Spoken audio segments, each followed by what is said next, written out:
ГСП онлайн. Городские новости сейчас. 22 октября в Доме молодежи прошел День белых журавлей, который считается днем памяти всех пострадавших в военных конфликтах. Связана дата со всем известной песней на стихи Расула Гамзатова. Они до сей поры с времен тех дальних летят и подают нам голоса.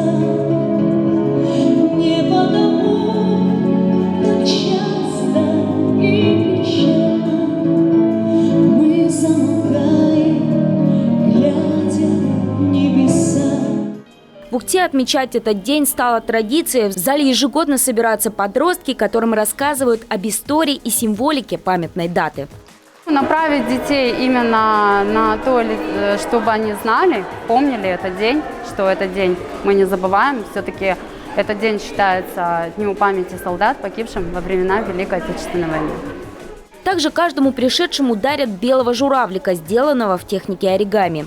Эта подделка, к слову, напрямую связана с жертвами военных конфликтов. Таких журавликов делала пострадавшая в Хиросиме Садако Сасаки. Умирающая от лучевой болезни девочка верила в легенду, согласно которой, сложив 1000 таких журавликов, человек исполнит свою мечту. Юная японка погибла в больничной палате, так и не успев закончить начатое, сделав только 600. Но в память о ней и всех, кто погиб на полях сражений и пострадал от результатов военных конфликтов, белый журавль навсегда останется символом мира и добра.